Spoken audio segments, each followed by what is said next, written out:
Hawthorne experiment. Hawthorne experiment. Who conducted this? What was the name of that researcher? Place, year, motive. Okay, so the researcher who conducted this experiment was Elton Mayo. Okay, उनका नाम था Elton Mayo.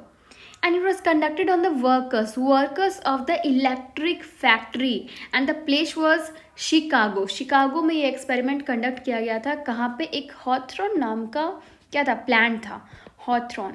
Okay, हॉथरॉन नाम का एक plant था, factory थी, plant of the western electric factory. Okay, इस factory के वर्कर्स पे ये एक्सपेरिमेंट परफॉर्म किया गया था, कंडक्ट किया गया था, and the year was 1920th century. What was the motive? The ultimate motive for this experiment was to study human behavior. Okay, to study human behavior. Now, so conclusion of this intro is Hawthorne studies were conducted on workers at the Hawthorne plant of the Western Electric Factory by Elton Mayo in 1920th century. Okay, the Hawthorne studies were part of a refocus on managerial strategy incorporating the socio-psychological aspect of human behavior in organization. It means कि एक human का behaviour किसी भी factory, किसी भी company के production के लिए, प्रॉफिट के लिए बहुत बड़ा मायने रखता है. ओके, और इसी एक्सपेरिमेंट को प्रूव करने के लिए किसने किया था? एल्टन मायो ने ये एक्सपेरिमेंट किया था. और इनके एक्सपेरिमेंट को किन्हीं 4 फेजेस में, 4 पार्ट्स में बांटा गया है. And the first part is illumination experiments. Okay, the second phase is relay assembly test room study. Third is mass interviewing program, and the last is bank wiring observation room experiment. Okay, इसे अलग अलग year में conduct किया गया था. First was illumination experiment. Now the word illumination, आपको इस word से ही पता चल रहा है कि ये किसको डिनोट कर रहा है? ये लाइट को. इट मीन्स ये जो एक्सपेरिमेंट है ये किससे रिलेटेड है? लाइट से रिलेटेड है. ओके, इट मीन्स यहाँ पे हम क्या कर रहे हैं? लाइट से एक्सपेरिमेंट किया जा रहा है. वो एक्सपेरिमेंट क्या थी, कैसे थी? Let's begin. इस एक्सपेरिमेंट को कंडक्ट करने के लिए लाइट की इंटेंसिटी को चेंज किया गया. इट मीन्स कभी लाइट बढ़ा दी गई और कभी लाइट, इट मीन्स जो उसकी तीव्रता है, उसकी जो ब्राइटनेस है, कभी बढ़ा दी गई और कभी डिम कर दी गई. ये जानने के लिए कहीं लाइट वर्कर्स के वर्क को अफेक्ट कर रहा है या नहीं, कहीं प्रोडक्टिविटी जो है वो लाइट पे डिपेंडेंट है या नहीं. Okay, illumination experiments were undertaken to find out varying levels of light affected the productivity. It means अगर मैंने ब्राइटनेस बढ़ा दी तो प्रोडक्शन पे इसका क्या इम्पैक्ट आता है, और अगर मैंने लाइट बहुत डिम कर दी तो फिर प्रोडक्शन पे इसका क्या इम्पैक्ट आता है. ओके, इस एक्सपेरिमेंट से ये प्रूव किया गया कि with higher illumination productivity will increase. अगर ब्राइटनेस ज़्यादा हो, ठीक है, तो क्या होता है? प्रोडक्टिविटी भी इंक्रीज होती है. आप यहाँ पे एक इमेज देख सकते हैं. ठीक है, यहाँ पे कुछ वर्कर्स हैं और ऐसे काम में इंगेज है जिनमें उनको लाइट की ज़्यादा ज़रूरत है. ओके, अगर यहाँ पे इस फैक्ट्री पे अगर मैं लाइट को डिम कर दूँ तो डेफिनेटली जो प्रोडक्टिविटी है शायद घट जाए, उन्हें देखने में इशू है. ठीक है, ये आगे हम नेक्स्ट जो इनका फेज़ है ना उसमें पढ़ेंगे. अभी आप इतना समझो कि अभी अगर इनकी लाइट, अगर मैं लाइट से रिलेट करूँ, ठीक है, तो अगर लाइट मैं बढ़ा देती हूँ तो प्रोडक्टिविटी भी बढ़ जाएगी. ओके, सो कुछ चीज़ें प्रूव हुई इसमें. क्या क्या प्रूव किया गया? Let check it out. A group of workers was chosen and placed in 2 separate groups. Okay, one group called as control group continued to work under constant intensities of illumination. Another group was exposed to varying intensity of illumination. It means इस experiment में workers को 2 groups में बांट दिया गया था. कुछ यहाँ पे वर्कर्स थे और कुछ यहाँ पे वर्कर्स थे. ओके, और दोनों ग्रुप्स, एक ये ग्रुप और एक ये ग्रुप, दोनों ग्रुप्स के वर्कर को बांट दिया गया था। एक ग्रुप का जो लाइट था उसको कांस्टेंट रखा गया, उसको चेंज नहीं किया गया थ्रू आउट। ये जो ग्रुप थी इसकी लाइट को कांस्टेंट रखी गई, और जो सेकेंड जो ग्रुप था इसकी लाइट को चेंज किया गया। इट मीन्स कभी ज़्यादा, कभी कम, कभी डिम, कभी मून लाइट, कभी बहुत ज़्यादा ब्राइटनेस। सो ये दो ग्रुप बांटे गए और दोनों ग्रुप में अलग अलग, एक तो कांस्टेंट था पहला ग्रुप, और दूसरे ग्रुप का क्या था कि चेंज किया गया, इसमें चेंज लाया गया, वेरी किया गया, इसकी लाइट को कभी बढ़ा दी गई और कभी घटा दी गई। ओके तो पार्ट 1 का अगर मैं कंक्लूजन बोलूँ, फाइनल रिजल्ट, तो यही था, illumination did not have any affect on productivity but something else was interfering with productivity, and what was that? Human factor.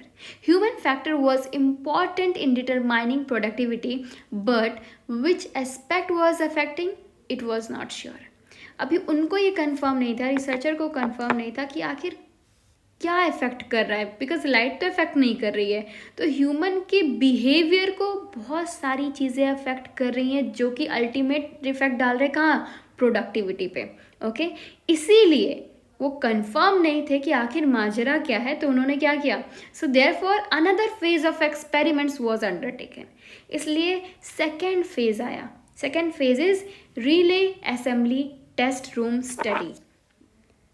Now relay assembly test room, okay, relay assembly test room, इसके ये experiment जब मैंने बोला कि first phase में क्या हुआ कि अच्छे से पता नहीं चल रहा था कि ऐसे कौन से कारण हैं, ऐसे कौन से रीजंस है जिसके वजह से ह्यूमन बिहेवियर को इम्पैक्ट आता है।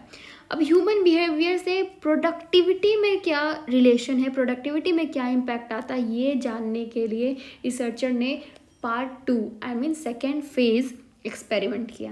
Okay now relay assembly test room experiments were designed to determine the effect of changes in various job conditions on group productivity. The work was related to the assembly of telephone relay. Okay, under these tests, two small group of 6 female telephone relay assemblers were selected. इसमें क्या हुआ कि 2 लड़कियों को group को बांटा गया, ठीक है, पहले तो 2 लड़कियां सेलेक्ट की गया था। Okay these girls were asked to choose 4 more girls as co-workers, और इनको कहा गया कि आप अपने पसंद से अपने कोई भी जिसके साथ आप काम करना चाहते हो जो कि फीमेल है, जिनके साथ आपको काम करना पसंद है, आप उनको सेलेक्ट कर लीजिए। Okay and the third, output dependent on the speed and continuity with which girls worked. It means आप जिसके साथ भी काम करोगे आपको 2 चीज़ें मैटर करती हैं, that is speed and continuity. आपको अपनी स्पीड बढ़ानी है एंड कंटिन्यूटी, ब्रेक्स नहीं लेने हैं। Okay and the last point was changes in sequence with duration of each change ranging from 4 to 12 weeks, और ये आपको कंटिन्यूली 4 से 12 सप्ताह के लिए करना था। Okay so these were the conditions. Okay to so कहीं ना कहीं जो पार्ट 2 है इसने क्या किया, एम्प्लॉय के या वर्कर्स के थिंकिंग को चेंज कर दिया।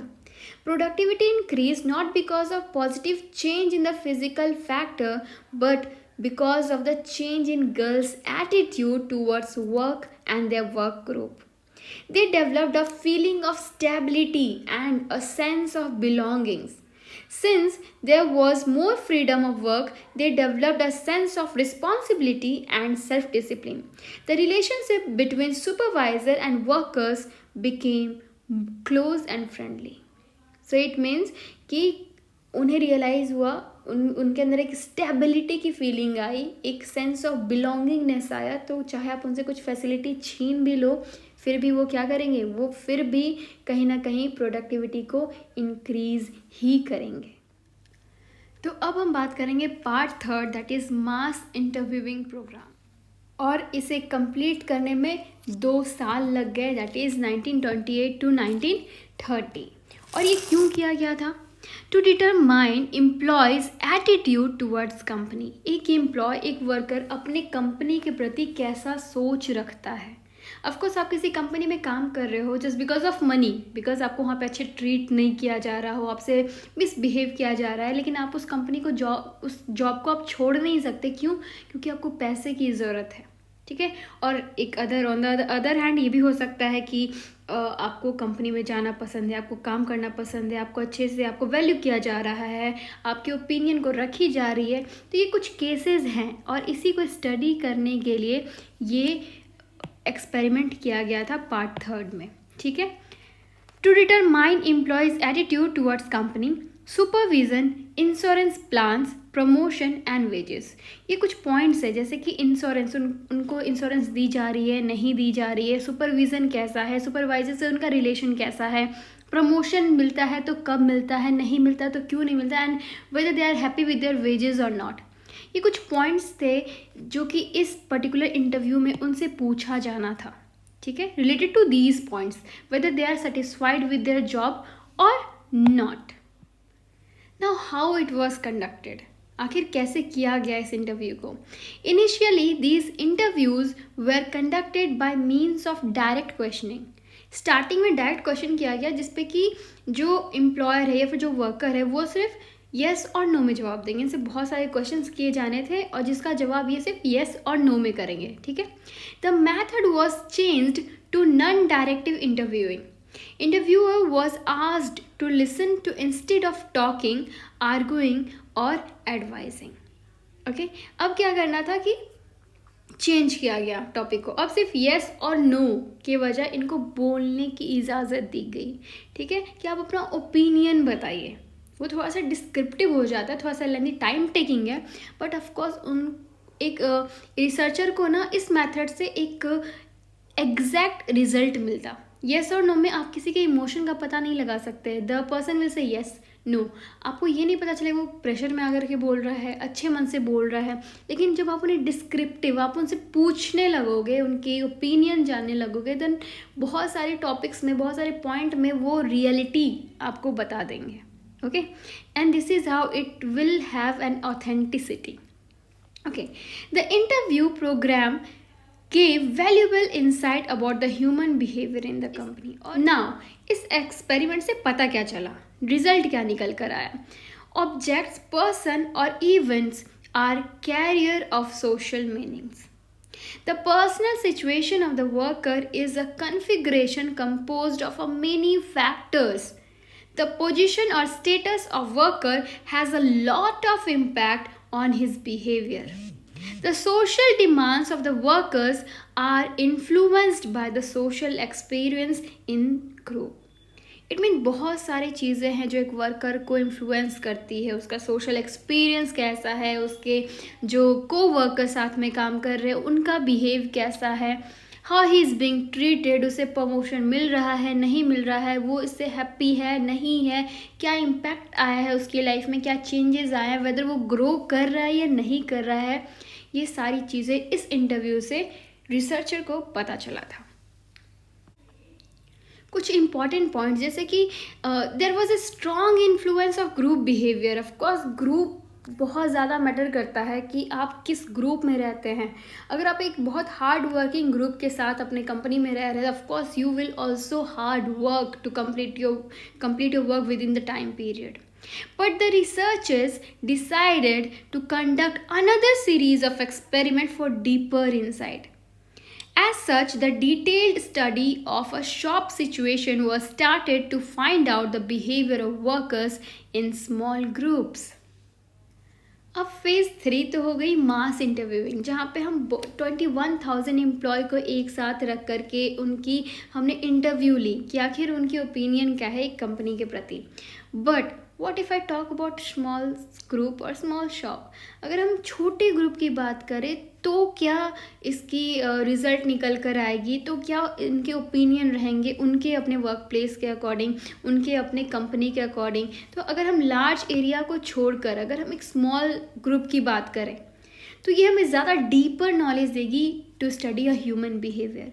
सो जो हमारा next phase that is bank wiring observation room experiment. ये डीपर नॉलेज के लिए एक पार्ट और एक इट मीन्स इस एक्सपेरिमेंट में एक फेज़ और ऐड किया गया। तो देखो, part 4 bank wiring observation room experiment. इसमें एक्सपेक्टेशन और रियलिटी में बहुत डिफरेंस आ गया।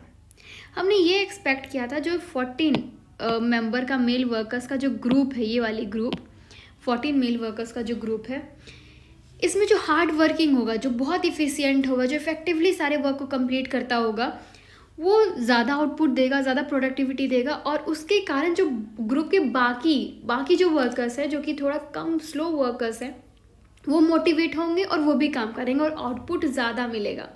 ठीक है, बट यहाँ पे रिजल्ट उल्टा आया। इट मीन्स जो एक्सपेक्टेड था कि ज़्यादा आउटपुट आएगा, छोटा सा ग्रुप है, बट नहीं, यहाँ पे रिजल्ट जो प्रोडक्टिविटी थी वो कम देखी गई। रीज़न क्या था? रीज़न ये था कि जो इस 14 मेंबर का जो ग्रुप है, 14 मेंबर के ग्रुप में जो हार्ड वर्किंग था, जिस पे पूरा टीम टिका हुआ था कि नहीं ये तो बहुत मेहनत करता है, वो अपने मेहनत को कम कर रहा था, अपने आउटपुट को कम कर रहा था। रीज़न क्या था? पहला रीज़न ये था कि उसे ये डर था कि अगर आज मैं सारे काम कर लूँ तो कल मेरे पास काम नहीं होगा और मुझे जॉब से निकाल दिया जाएगा। जब काम कंप्लीट ही जो हो जाएगा तो फिर आपको रखेंगे क्यों? फिर तो काम कंप्लीट हो गया, आप घर जाइए फिर। तो इसे ये पहला डर था, कहीं मैं आज ही अगर काम कंप्लीट कर देता हूँ तो कल मुझे जॉब से निकाल दिया जाएगा। सेकंड ये था कि अगर एक ग्रुप में मैं अधिक वर्क कर रहा हूँ और मेरे जो को-वर्कर्स हैं, मेरे जो साथ काम कर रहे जो कलीग्स हैं, अगर उन्होंने कम वर्क किया तो कहीं वो मुझे ग्रुप से निकाल ना दे, कहीं ऐसा ना हो कि वो मुझे अलग फील करा दे कि नहीं तुम हमारे ग्रुप के लिए नहीं हो। तो इसके डर से वो अपने काम को डिक्रीज़ किया, जो हार्ड वर्किंग वर्कर है। It was expected that highly efficient workers would bring pressure on less efficient workers to increase output and take advantage of group incentive plan. However, this strategy did not work and workers established their own standard of output and there was strong social pressure. और यहाँ पे social pressure आप देख सकते हो कि कहीं मेरे जो सहपाठी हैं, मेरे जो को-वर्कर्स हैं, जिनके साथ मैं काम कर रहा हूँ, कहीं उन्हें बुरा ना लग जाए और वो मुझे ग्रुप से निकाल दे। तो ये जो सोशल प्रेशर आया, ठीक है, हार्ड वर्किंग जो एफिशिएंट वर्कर था उस पर। The workers cited various reasons for this behavior: fear of unemployment, fear of increase in output, desire to protect slow workers etc. कहीं ना कहीं स्लो वर्कर्स को प्रोटेक्ट करने का भी मोटिव था कि कहीं मेरी वजह से, अब एक ही ग्रुप के सभी मेंबर हैं, कहीं मेरी वजह से सबको डांटना पड़ जाए। सो यहाँ पे सोसाइटी का प्रेशर, वो सोशल प्रेशर ज़्यादा था कि वैल्यू करना, हमने एक दूसरे को वैल्यू ज़्यादा करा, ये ज़्यादा इम्पॉर्टेंट था, ना कि प्रोडक्टिविटी ज़्यादा इम्पॉर्टेंट थी। ओके, नाउ अल्टीमेट कंक्लूज़न क्या निकला? इसका अल्टीमेट कंक्लूज़न यही निकला कि कहीं ना कहीं वर्कर्स को इम्पोर्टेंस देनी ही पड़ेगी। आपको अपने वर्कर्स को इंसेंटिव के रूप में, चाहे प्रमोशन के रूप में, आपको उनको वैल्यू, आपको उनको मोटिवेट करना बहुत ज़रूरी है। अगर आपको अपने कंपनी के लिए आउटपुट चाहिए, एक प्रॉपर आउटपुट चाहिए। Man at work is motivated by more than the satisfaction of economic needs. ठीक है, पैसा आप दे रहे हो, that's the other thing, but आपको उन्हें इंटरनली मोटिवेट करना होगा। Management should recognise that people are essentially social being and not merely economic beings. Of course एक इंसान सबसे पहले सोशल बीइंग है, उसके बाद ही इकोनॉमिक बीइंग्स है। Okay, as a social being they are members of group and the management should try to understand group attitude and group psychology. Because कई बार आपने ऐसे केसेस भी सुने होंगे कि ऑल्दो वो बहुत ज़्यादा अर्निंग कर रहा था but still he committed suicide. या फिर अगर मैं एक कंपनी की बात करूँ तो वो बहुत अच्छे पोजीशन पे था, फिर भी एक बार बॉस ने उसे डांट दिया या फिर कुछ ऐसी चीज़ें हुई, ऐसे कुछ इन्वायरमेंट क्रिएट हुआ कि उसने जॉब को क्विट कर दी। It means it's not about the economic, it's about the social being. कहीं ना कहीं उसे जो सेटिस्फैक्शन चाहिए थी, उसे जो मोटिवेशन चाहिए थी, वो कंपनी उसे नहीं दे पा रहा था। ओके, अब अल्टीमेट कंक्लूजन क्या है आखिर इस पूरे एक्सपेरिमेंट का? The social and psychological factor are responsible for workers productivity and job satisfaction. It means लोगों की सोच, एक वर्कर्स की सोच, माइंडसेट भी मैटर करता है अगर किसी भी कंपनी को प्रॉफिट चाहिए, बिकॉज अल्टीमेट मोटिव किसी भी प्राइवेट कंपनी का अर्निंग प्रॉफिट होता है, तो अगर प्रॉफिट चाहिए तो आपको अपने एम्प्लॉय को खुश रखना पड़ेगा, सेटिस्फाई रखना पड़ेगा, ताकि वो हर एक वर्किंग कंडीशन में खुद का बेस्ट कर सके, खुद का बेस्ट वो आपकी कंपनी को दे सके।